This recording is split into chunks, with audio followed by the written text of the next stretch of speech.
Hey, this is Jay from Gizmochi, and you're watching CMS TV. Oh, fuck yeah!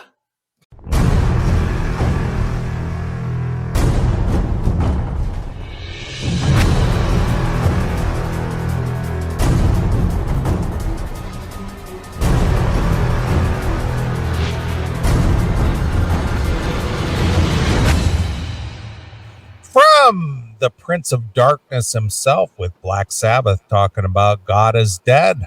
He doesn't believe God is dead, even though he was the devil incarnate back in the 80s that all parents were afraid of. That's right. Kind of a weird dichotomy, don't you think? It is. Well, somebody wanted us to dedicate that to the dead Pat Robertson. Oh, yeah. Pat Robertson. Well, there were some deaths this week. Pat Robertson passed away. What was he, 93? Yeah, too old. And then Iron Sheik. Yeah, the Iron Sheik died. That sucks. Yeah, he was what, 81? 81? Yeah. And then somebody else passed away this week. Pat Cooper, the comedian. Pat Cooper? Yeah. God, I thought he died like 10 years ago. No, he passed away this week as well. He was like 94 or some shit. I did not know that one. Yeah. So people, some of these celebrity types that were staples of our radio listening days back in the late 90s, early 2000s. That's right. You know, Pat Cooper was often on the Howard Stern show. Sure. And Iron Sheik was on O&A. Yes, absolutely. And Pat Robertson, obviously, was on my TV an awful lot. That was the Praise the Lord channel? 700 Club, wasn't it? 700 Club. Was it? Was he 700 Club or was he the... No, he was 700 Club. I think he established that, right? I think so, yeah. But he also ran for president back in the early part of the 80s, right? Okay.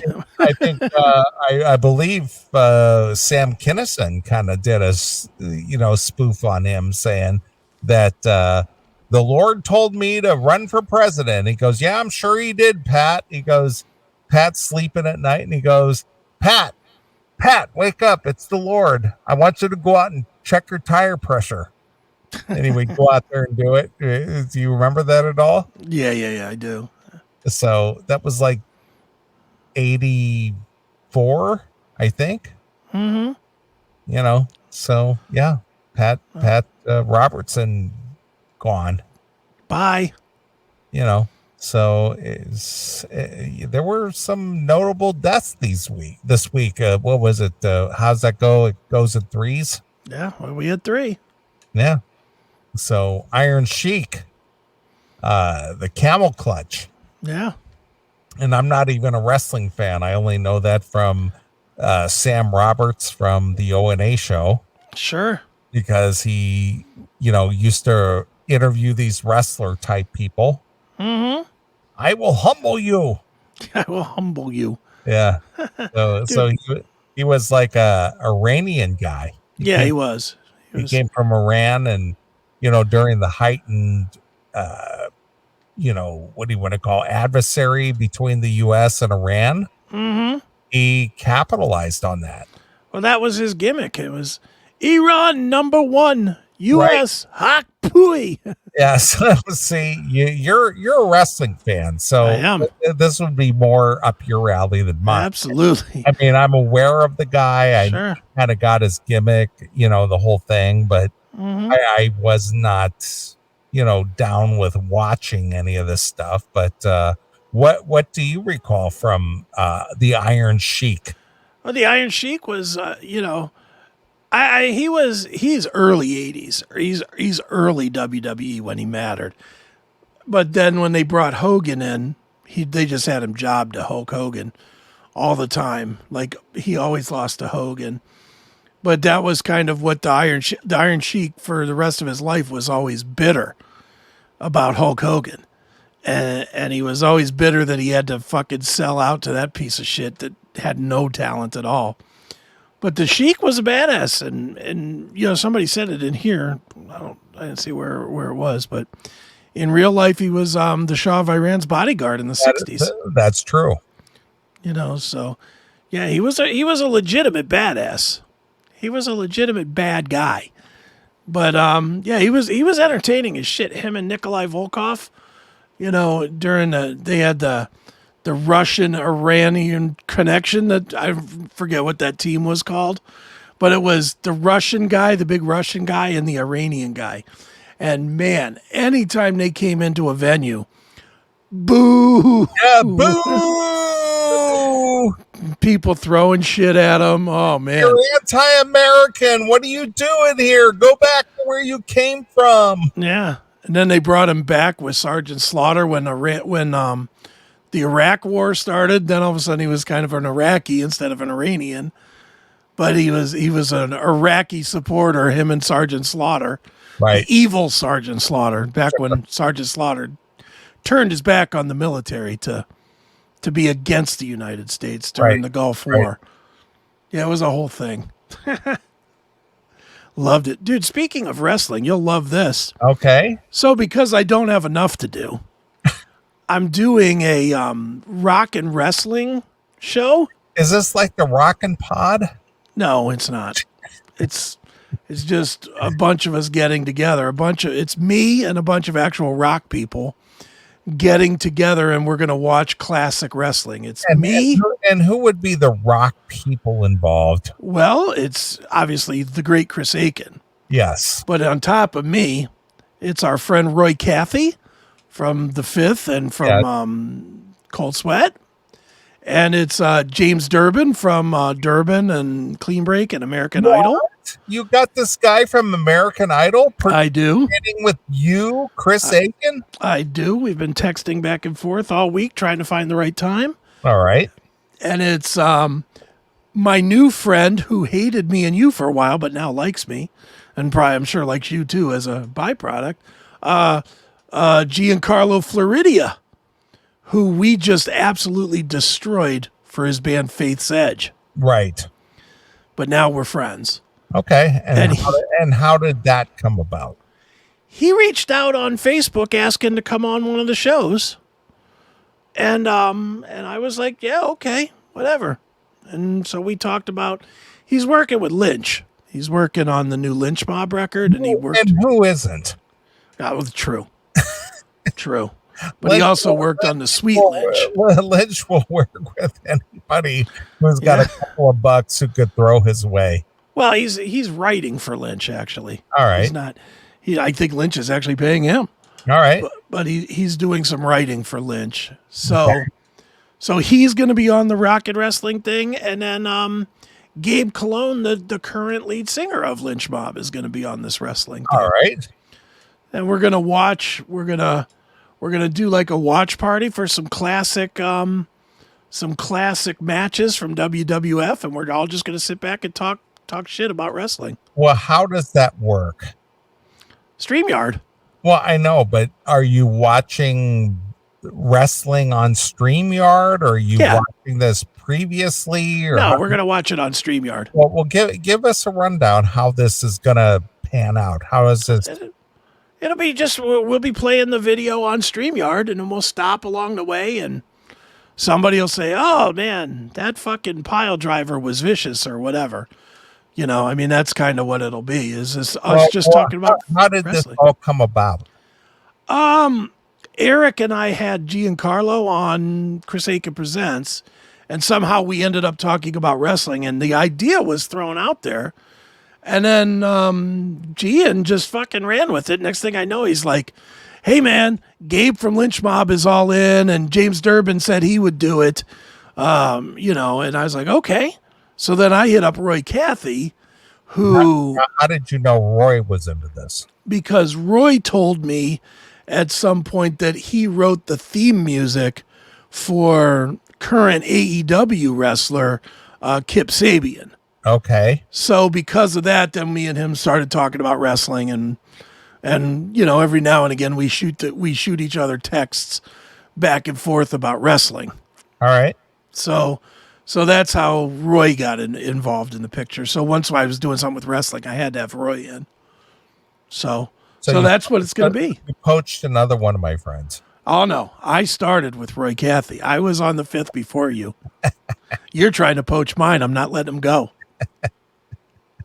Yeah, but I was on the cruise with him. That don't matter.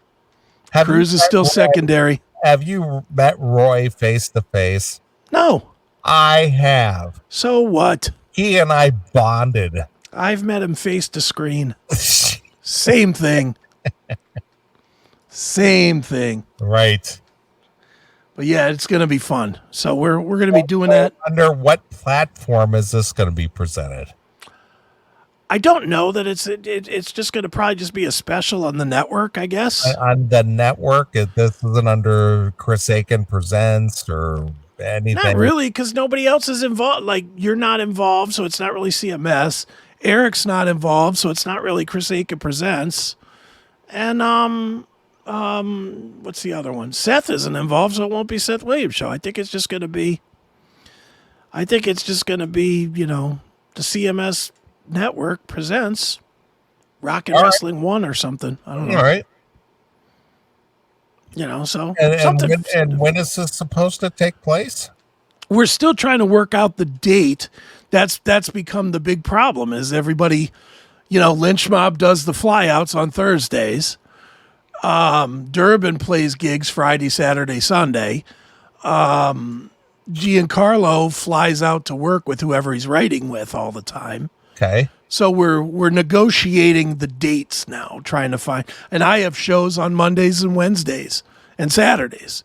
So we're shooting to record it on a Tuesday, and I don't know. Once we record it, then we'll release it. We'll pick a day and we'll release it, but it's not going to be live per se. It's going to be something that people have to download. Dude, is this a pre-record, dude? It will be a pre-record. There's too many. Well, I'm not watching it then. If it's a pre-record, I'm not going to watch it. Too many moving pieces for me to try and do that live. Just won't work. So. Well, if it's not live, forget it, man. I'm watching it.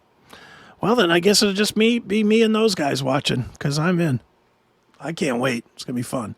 Yeah, it's going to suck, dude. It's not live. Right. Forget that shit. Fucking Phil. Add John Drake to the bill and you'll have Fag Fest 2023. It's funny. I don't care if you think it's faggy or not, Phil. I'm doing it. I like wrestling, so fuck you. I'm not watching it, man. You fucking French fuckface. Shut up. Yeah. Go eat a frog, fucko. Anyway, you ready for this contest? Well, before we do that, Yes. Since you brought up Lynch Mob and all that other stuff, Yes. did you see that Mick Brown resurfaced after 5 years? I did see that, yeah. Yeah. I watched the interview with Mick Brown, and he resurfaced literally after almost 5 years. Right. And basically he just says, I'm okay. I'm living my best life. I'm enjoying my friends and not touring and, you know, all this other shit. And, you know, he basically spoke out, you know, after a lot of years away from the business per se. And I sent the interview over to Don. Okay. And I said, hey, look, it's a Mick Brown sighting because since he brought it up and he's in the interview and all this other, this, that, and the other. Yeah. Truth be told, when Mick Brown stopped touring with Dokken and he dropped out of the music business, he basically cut off everyone. Not Don, not just Don, not John, not Chris, not, you know, whoever, even George or Jeff or anybody who was involved with him. He cut everyone out of his life. He he deleted his social media. He took down his website. He changed his phone number. He just more or less just distanced himself from everything and everyone that he was involved with in life, more or less. Sure. And this kind of dispels the whole rumor that, well, he cut off communication with Don. No, he cut off communication with everyone. Right. Not just Don, everyone. Were people saying that? Yeah, they were. Okay. Yeah, because Don's an asshole and Mick probably didn't want anything to do with him and blah, blah, blah. Right. But the fact is that Mick just cut off communication with everyone. Sure. Even George Lynch said that in a recent interview that Mick He just disappeared. He disappeared. So when, and he tells the story on the interview, if you saw that, do you have any of that interview available at all? Can you pull that up? That he did an interview and he just basically said, my body was hurting and I was in pain and, I just came to the end of my road. Let's see. It's called Rim Shots with Sean. Rim Shots with Sean. Oh, is this it? This is not it. This is a year ago.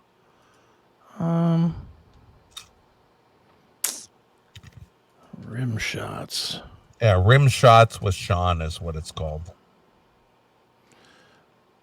It is long as fuck. Which side do I need? One or two? Well, it just some of it. I don't care what you pull up. Just the fact that Mick is still alive and kicking, more or less. Mm-hmm. Yeah, there it is. Well, ladies and gentlemen, welcome to a very special edition of Rim Shots with Sean, brought to you by Jules and Bad Talk. This man needs no introduction, and we're here to maybe clear some things up. Mr. Mick Brown, how are you? Hi, Sean. How are you? I'm super. So, look, what is the line? The word of your demise is greatly exaggerated. I mean, here you are, loving life. Well, I'm here today through my friend Bobby Sisk, whose home I'm in right now, and I never said it in my own words. Bobby pointed out to me, hey, you never talked about your retirement in your own words to the public. Everyone else has talked about it. He goes, why don't you just sort of push the reset button on the social media panic? Because there's a lot of strange misinformation that goes on. And, recently I got some really creepy things from friends that were like, hey, they're saying you have cancer. They're saying you committed suicide. They said, I'm like, well, I'm fine. They go, so when he brought this up, I thought, oh, maybe I should do this and maybe check in every 4 years or so. Well, I mean, here's the thing. I mean, somebody decides, and I want to talk to you about the reasons, but I mean, we'll get to that in a second. But when you decide that, hey, it's been a career, it's been a slice, you should just be able to, fade off and do what you want. That's what I thought was going to happen. But right? I'm getting more attention now, not being in the band, than I've ever had in my life. And every time I turn YouTube on or see a podcast like yourself, my name comes up and they're talking about me. I'm like, okay. All right, stop it. Just stop it. I look, I'm already calling bullshit on Mick on this stuff. I'm calling bullshit. First of all, he knew by just disappearing like this that it would generate it. He did not think people were just going to be like, well, we've been watching you for 40 years with 2 major bands, or 3 major bands. But yeah, you disappeared. Nobody's going to notice. He didn't think that. No. Stop it. That's the whole thing. It's just that, he did retire, obviously. Yeah. But he never made a statement about it. He never said anything. He just one day in the airport, he told Dawn, I can't do this anymore. Yeah. And he just quit.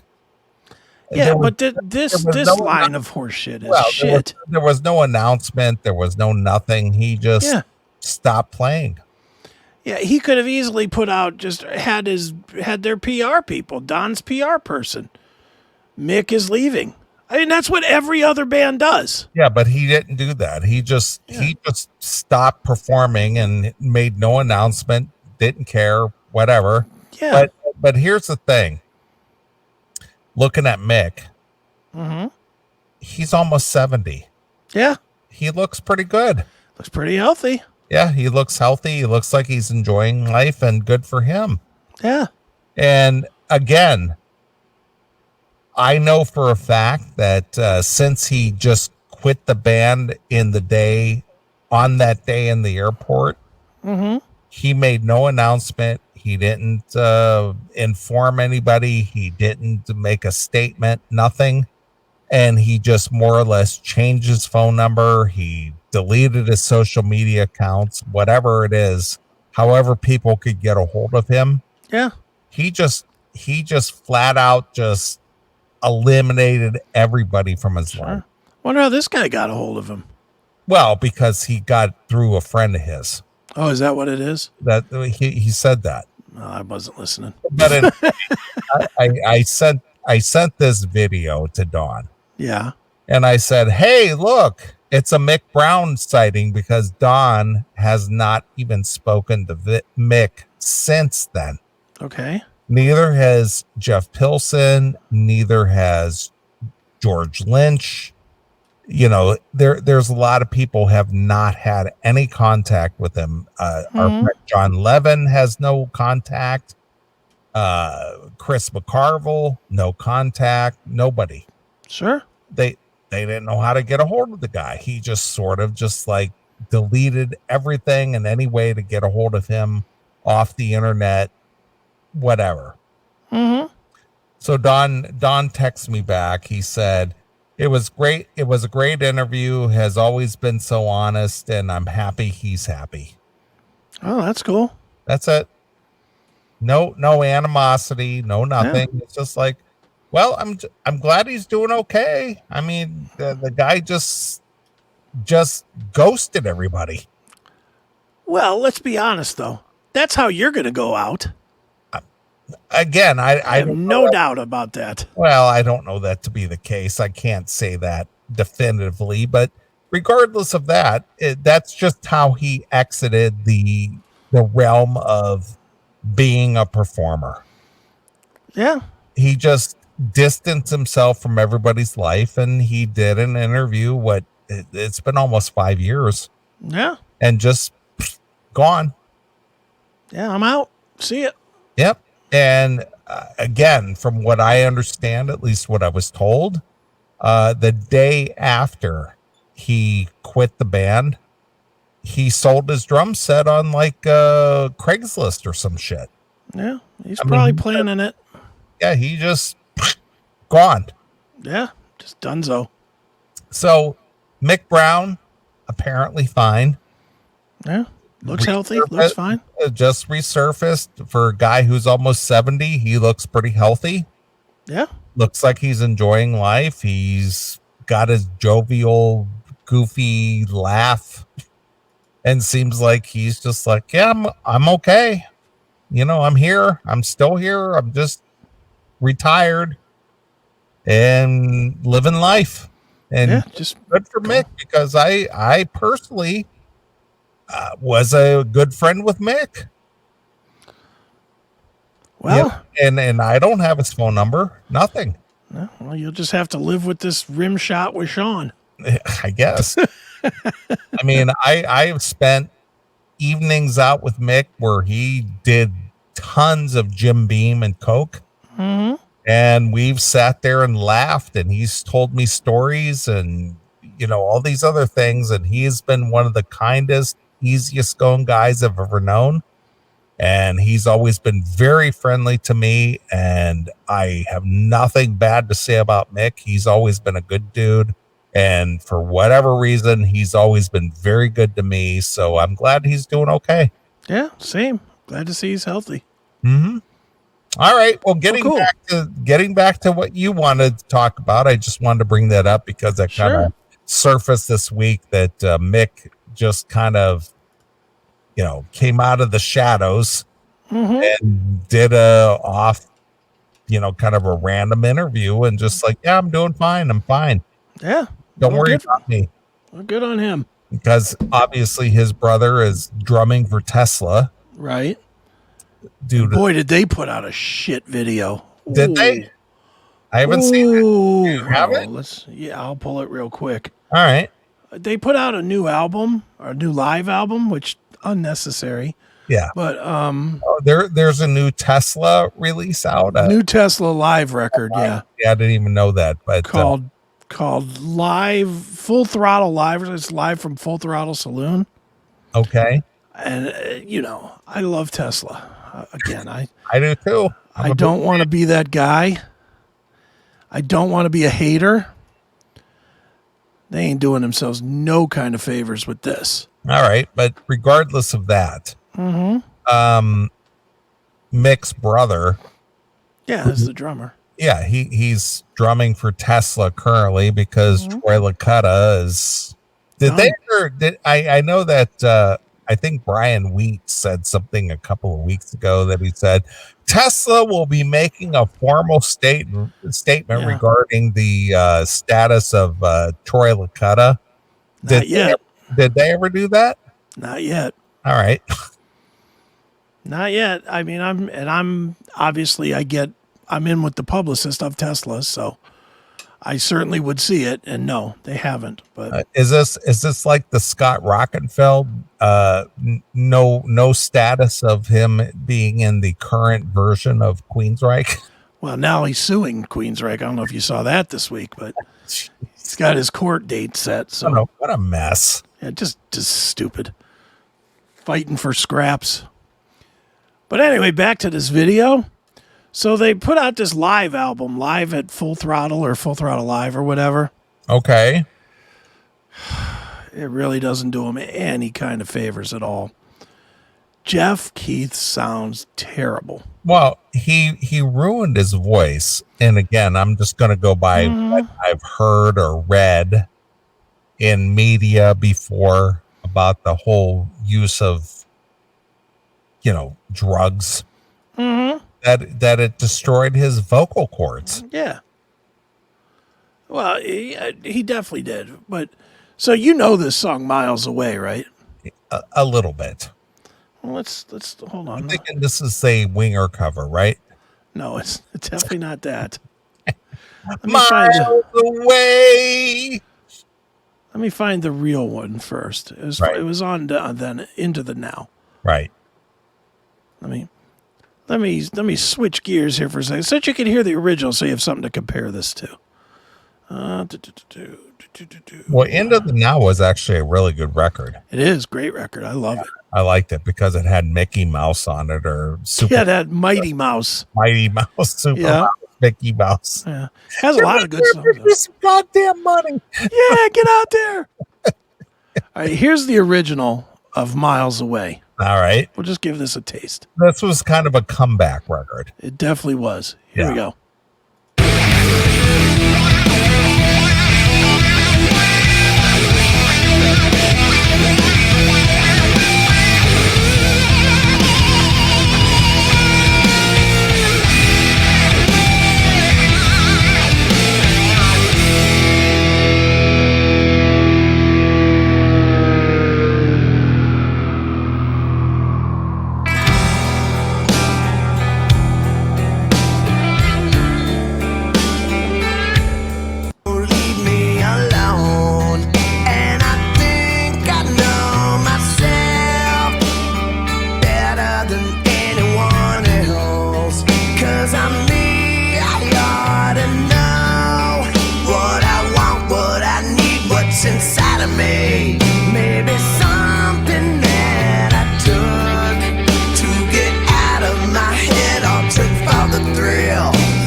Just letting this go so you can hear his voice.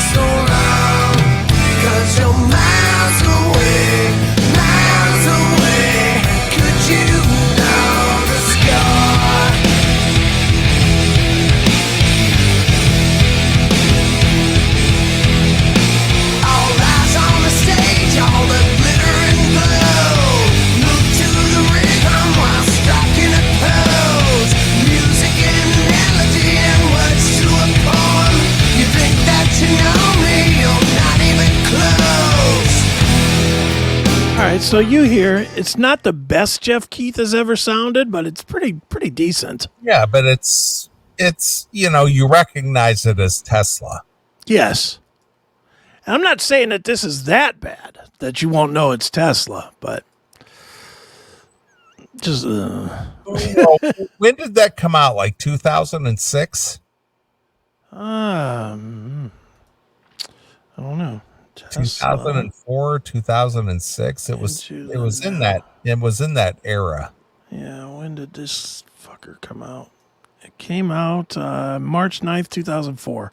All right. Wow, even earlier. Yeah, so 20 years ago, 19 years ago? No, yeah, 20 years ago. Yeah. Long time. Yeah. So, anyway, well, they're playing this song apparently at the Full Throttle Saloon. And here is the live version of that. Because everyone would know the song, right? Yeah, of course. Off an album 15 years into their career. 20 years into their career. Was it 20? Yeah, 86. Yeah. Yeah. Yeah. Wow. All right. Well, here's what it sounds like, I guess, now live. Well, this is like what Black Crowes did when they played all B-sides on that one tour we saw. Yeah. That was better than this. All right. All right, here we go.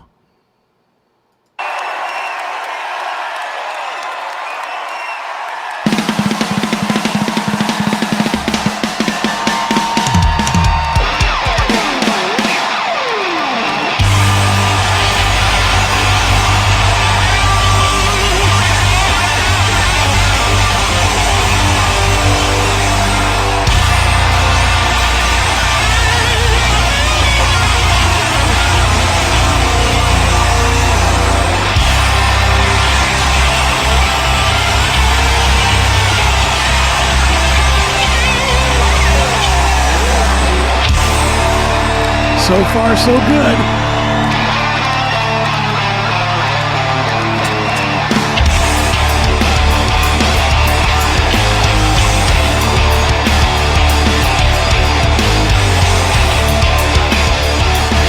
That sounds pretty good, right? Well, it's jamming. Yeah, it's pretty solid. I like the fact that they still have their same stage set from '94. Well, why buy new? I mean, they got the whole drum riser and stuff that I believe recycled from Chicago's tour from 1989. Could be. It's a multi-level drum riser. Mm-hmm. Well, this is going to take a drastic turn here in a minute, at least to me. All right. Here we go. I would like to point out one other thing. This is what they opened the show with. Okay. A song no one knows. Well, it's like, well, let's get this out of the way and let's get to the hits. Yeah, but come on. Don't you want to get the crowd all crazy? Well, they are the first song because they're happy Tesla's on the stage. Yeah, I guess so, but all right, here we go.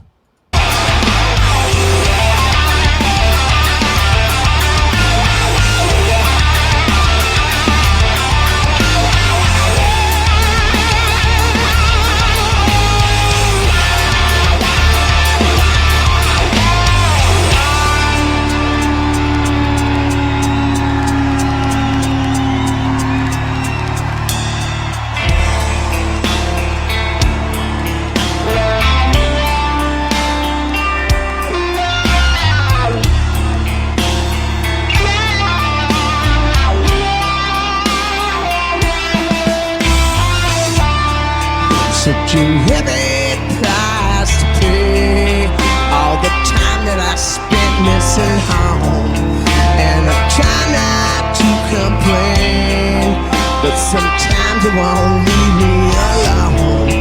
And I think I know myself better than anyone else, 'cause I'm me, I ought to know what I want, what I need, what's inside of me. Maybe something that I took to... To me, or does he just not sound good?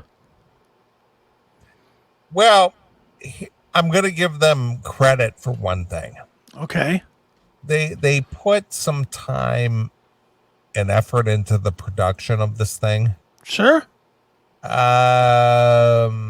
Not sure about the Spaceman. Well, again, they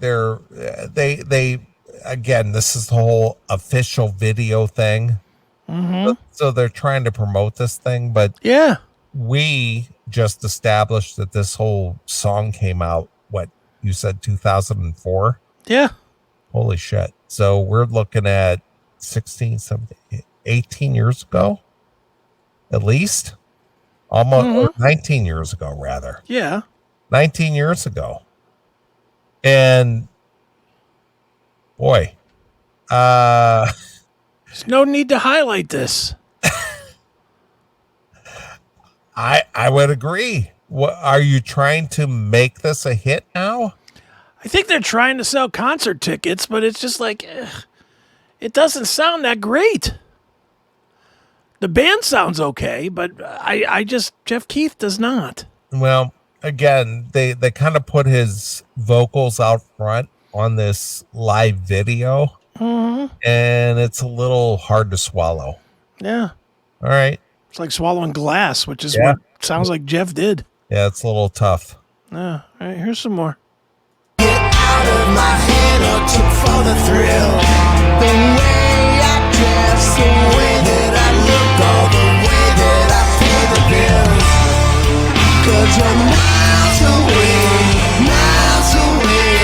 could you be so wrong? 'Cause you're miles away, how could you know the score?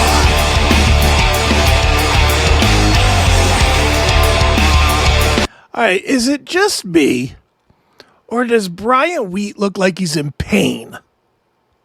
Well, Brian Wheat looks like a Shar-Pei dog at this point. He now I want to remind you he was married to Sandy Soraya at some point.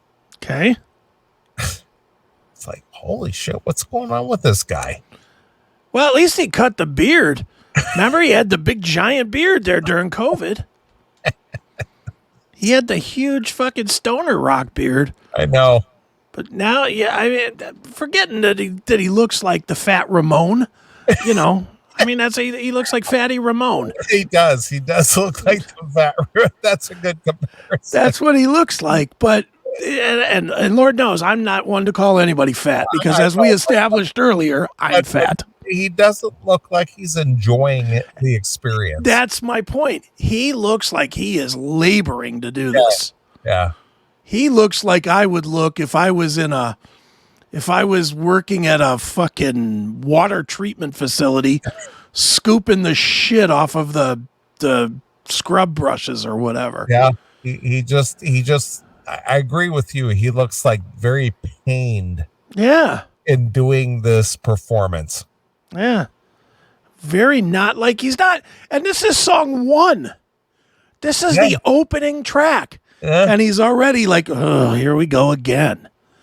Instead of, you know, most of these guys, you come out of song 1, you're like, yeah, let's fucking tear it down. They're kind of smiling. They're kind of like, yeah, we're into it. But he looks like, oh, this is laborious. Mm-hmm. It's like, you know, he's just like, oh. Is this almost over? Yeah, exactly. All right, I'll play a little more of this, and then we'll get to the contest because I don't want this to go till 3:30. All right, here we go. Well, our lives on the stage, all the glittering glow. Move to the rhythm while striking a pose. Music and melody and words to a poem. You think that you know me, you're not even close. I'm living out my dream. Wasn't long till I figured it out. Nothing ever comes for free. Even here on the merry-go-round. So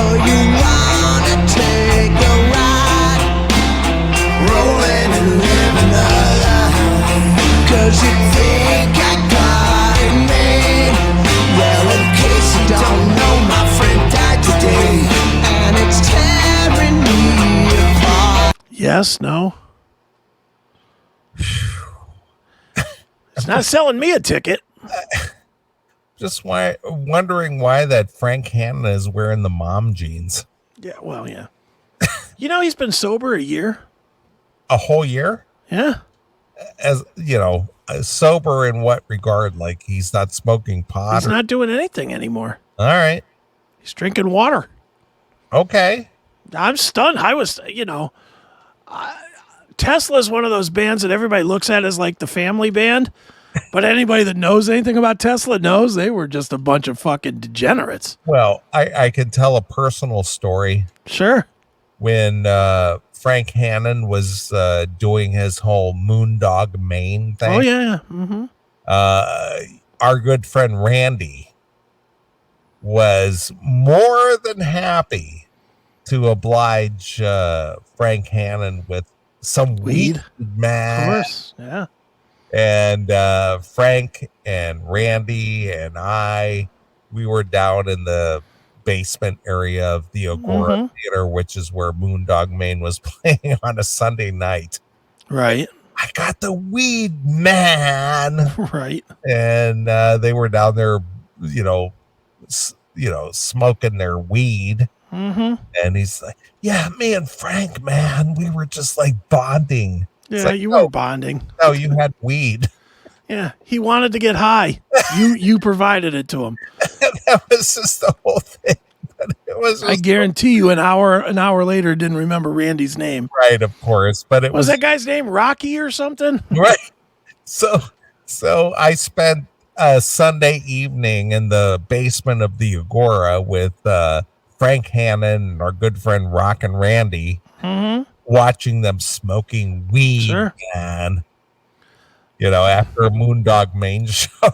Moondog Maine, boy, that wasn't good. Moondog Maine, boy, that was not a good project. But I was there and sat in and watched and participated and sure, whatever. But it was just kind of funny because Randy was just like in his glory. This is Frank Hannon. Ooh. This is Frank Hannon from Tesla, who was broken up at the time because Tommy left, and Jeff Keith were doing Bar 7. Well, they originally called it Sofa King. Yeah, Sofa King. Yeah, but then they changed it to Bar 7, which I saw them at the Agora. Yeah, and hung out with them too at the Agora during the Bar 7 shows. Mm-hmm. So. As a Tesla fan, I went to the offshoot band shows. Did you see Soul Motor as well? No, I didn't see Soul Motor. I saw Soul Motor as well. but Brian Weed, I think I interviewed him for Soul Motor. Yeah. So if he was excited to do that as he is for this. Yeah, but I love Tesla though. But I do too. I'm not sold on this at all. No, this is not good. This is not making. They're here August 4th, and I'm like, I got the hookup. I can get there for free. It's at the MGM. Oh, really? Yeah. Is it big enough to play at the MGM? That's where they usually play now. Oh, okay, fair enough. I'll probably go. All right. Just because I haven't seen Tesla in a while, and Kelly loves them. All right. Well, Tesla's a great band. They are. And since, their debut release, Half Throttle. So I agree. I mean, that's Jesse James Dupree's co-ownership with that thing. Yeah.